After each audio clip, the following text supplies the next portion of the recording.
Question number 6, angle A और angle B, दो angles हमें दिए गए हैं, दोनों ही एक्यूट एंगल्स हैं, मतलब 90 डिग्री से छोटे एंगल्स हैं। 0 और 90 के बीच के एंगल्स होते हैं एक्यूट एंगल्स। एक्यूट एंगल्स ही हमारे 10th स्टैंडर्ड के सिलेबस में है, तो ठीक है, इसमें हमें कोई टेंशन लेने की ज़रूरत नहीं है, एक्यूट एंगल्स ही होने चाहिए थे। तो हमसे पूछा क्या गया, अगर ऐसा है कि ए और बी एक्यूट एंगल्स है, तो एक और चीज़ गिवन है साथ में, cos A and cos of angle B ये भी इक्वल है। ये बातें हमें दी गई हैं, गिवन है, तो आपको प्रूव करना है, टू प्रूव कि एंगल ए और एंगल बी इक्वल होगा।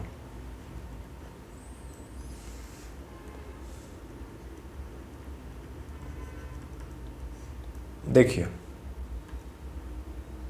दो एंगल्स इक्वल प्रूव करने हैं, हमें उन दोनों का कॉस इक्वल दिया गया है।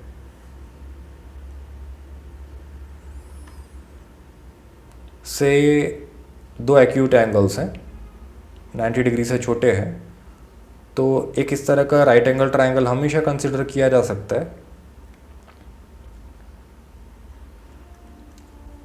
जिसके दो एक्यूट एंगल्स ए और बी हो।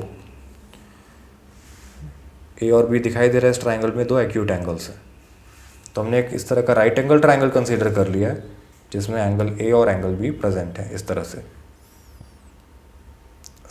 90 डिग्री एंगल बन रहा है वर्टेक्स सी पर,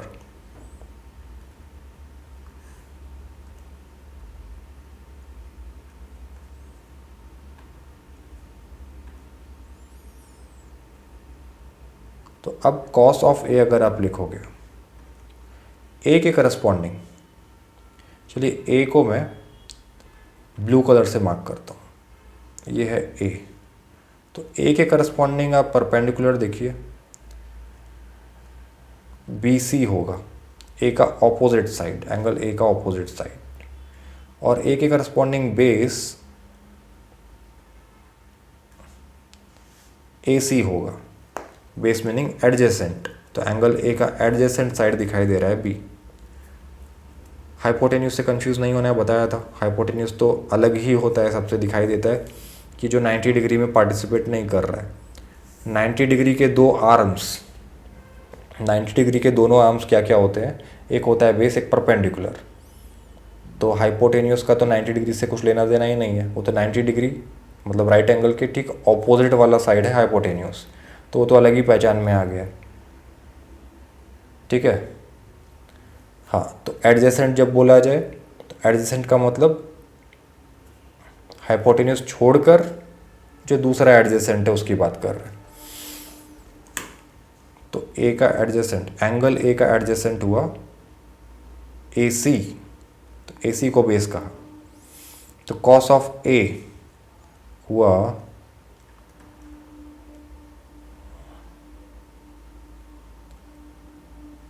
क्या होता है, कॉस बेस अपॉन हाइपोटेन्यूज,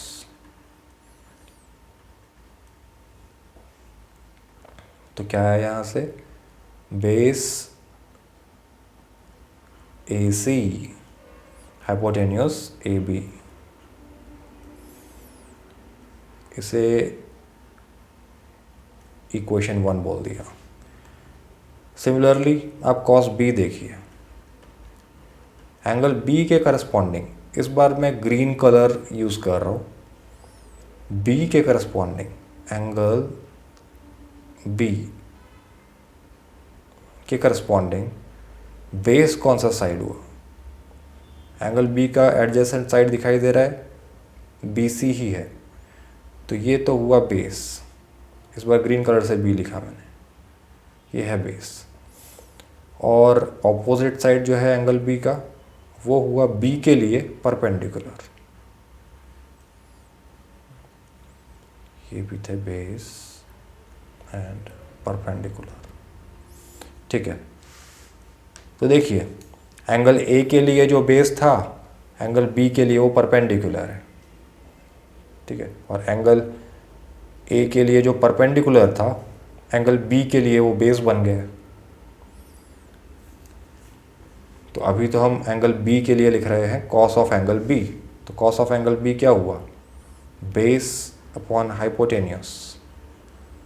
तो एंगल बी के करस्पॉन्डिंग बेस क्या है, B C, divided by hypotenuse क्या है, ए बी। ये आया सेकेंड रिजल्ट। अब गिवन है हमें कि कॉस ए और कॉस बी इक्वल है, ये दिया गया है। तो इक्वेशन 1 से, रिजल्ट 1 से लिखा जा सकता है कॉस ए को ए सी बाय ए बी, और जो रिजल्ट 2 हमने डिराइव किया, यहाँ से कॉस बी को आप रिप्लेस कर सकते हो बी सी बाय ए बी से। तो यहाँ से तो ए बी और ए बी डिवाइड होकर 1 हो गया, या ऐसा लिख दीजिए इसे, A C equal to B C bye A B. इस वाले ए बी का साइड चेंज किया, राइट में ले गए इसे, तो ऊपर जाकर मल्टीप्लाई हो गया, ए बी से ए बी कैंसिल, तो यहाँ से तो आ गया ए सी इक्वल टू बी सी। दो साइड्स इक्वल आ गए, साइड ए सी और साइड बी सी। तो फिर से एक बार ये ट्रायंगल दोबारा ड्रॉ कर लेते हैं। इस ट्रायंगल में ए सी बी, इस ट्रायंगल में ए सी और बी सी, ये दो साइड्स इक्वल आ गए, ठीक है। अगर किसी ट्रायंगल में दो साइड्स इक्वल हो तो इसका मतलब ये ट्रायंगल आइसोसेलिस ट्रायंगल हो जाता है।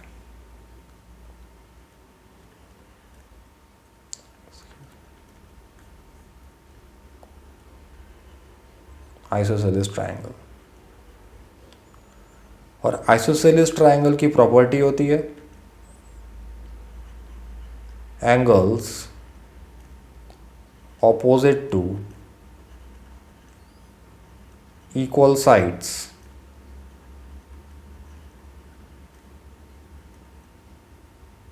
are equal, are also equal।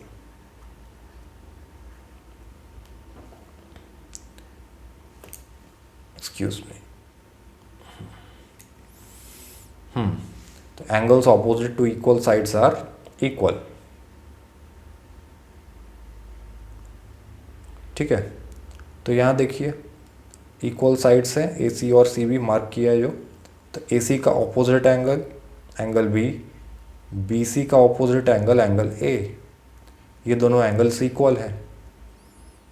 मान लीजिए कि ये है x डिग्री और ये भी है x डिग्री, दोनों इक्वल है ना। कैसे ये प्रॉपर्टी यूज़ किया हमने, आइसोसेलिस ट्रायंगल में जो इक्वल साइड है, तीन साइड में से दो साइड इक्वल हैं, तो जो दो इक्वल साइड हैं उनके ऑपोजिट वाले एंगल्स भी इक्वल होते हैं। तीसरा एंगल तो 90 डिग्री है, दिखाई दे रहा है यहाँ पर, ठीक है। बचे हुए दो एंगल्स इक्वल हैं। अब एक और प्रॉपर्टी यूज़ कर रहे हैं हम ट्रायंगल का, angle sum property. In a triangle sum of three angles is 180 degree. Angle sum property of triangle इसे कहते हैं।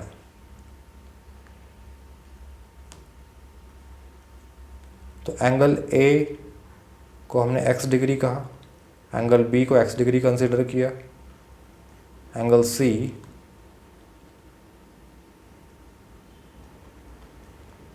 एंगल सी 90 डिग्री है। अच्छा, पहली बात तो हमें एंगल्स फाइंड करने को बोला नहीं गया, हमें तो पूछा गया था कि बस प्रूव कर दीजिए कि एंगल ए और बी इक्वल है, तो वो अभी प्रूव हो ही चुका है ऑलरेडी।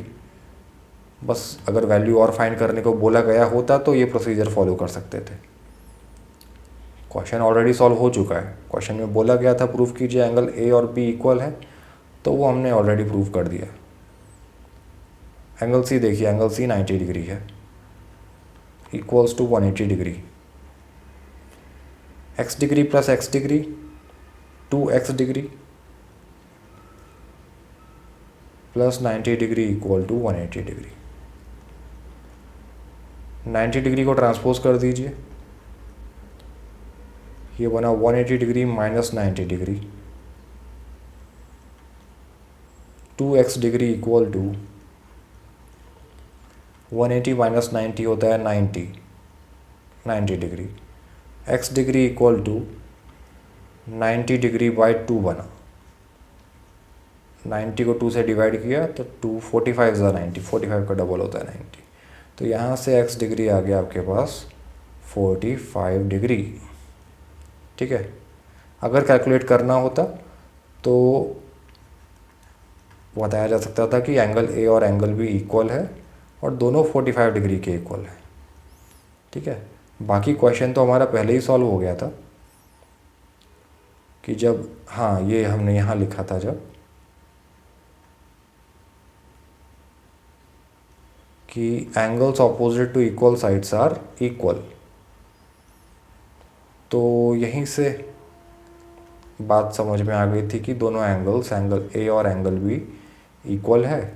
तो जो क्वेश्चन में पूछा गया वो बात प्रूव हो गई थी, हेंस प्रूव्ड। ठीक है।